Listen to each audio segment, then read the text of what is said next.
شريف أشرف. ازيك يا شريف؟ ازيك يا دكتور مصطفى؟ اخبارك ايه يا شريف؟ الحمد لله يا دكتور، ازي حضرتك؟ تمام يا حبيبي. ما لعبش ليه امبارح يا شريف؟ الحمد لله. انا كنت بره الماتش خالص والله يا دكتور. اول امبارح ما كنتش في ال 18؟ ليه؟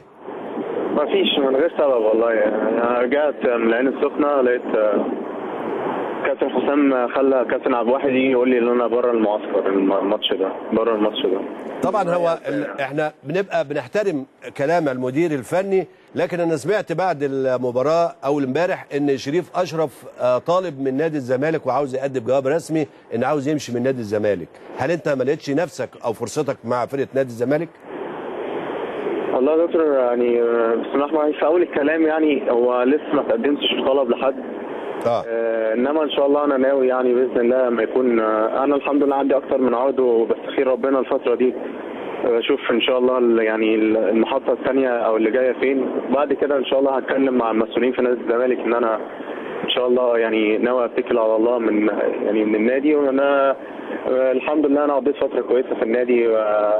هل عقود خارجيه خارج مصر ولا داخل مصر يا شريف؟ والله يا دكتور في كده وفي كده، وان شاء الله يعني باذن الله لسه بس خير ربنا. طب ليه فكرت عاوز تمشي يا شريف رغم ان انت تألقت مع نادي الزمالك الفتره الماضيه؟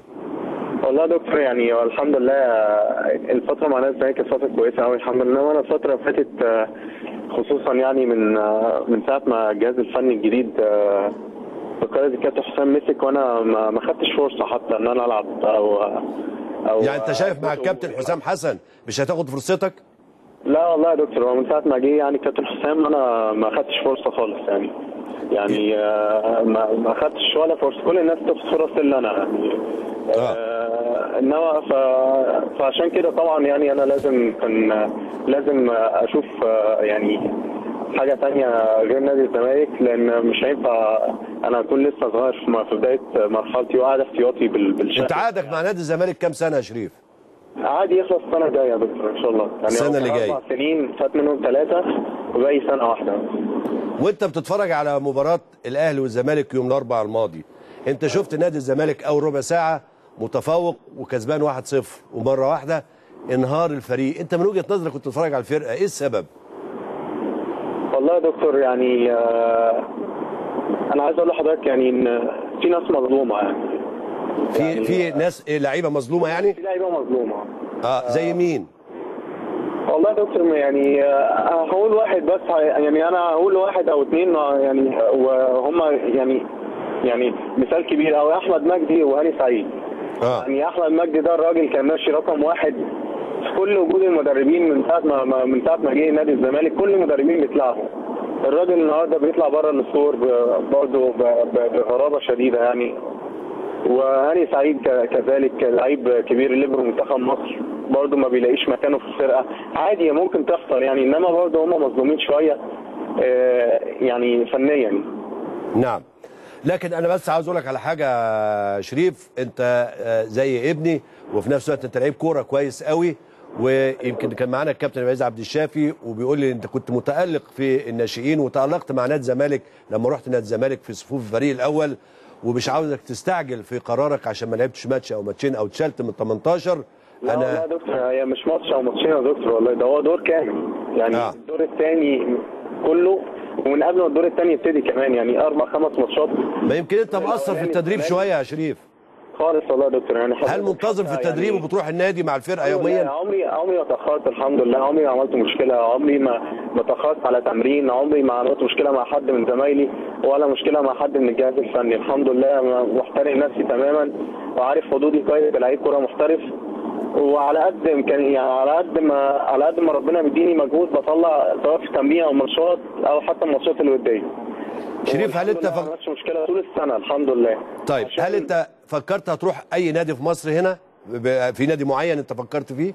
والله يا دكتور الحمد لله في كذا عرض، وانا بستخير ربنا الفتره دي بحيث اشوف ربنا هييسر لي انهي موضوع عشان امشي فيه يعني، سواء جوه مصر او بره مصر ان شاء الله. هل ما بتحنش للنادي الاهلي النادي بتاعك القديم؟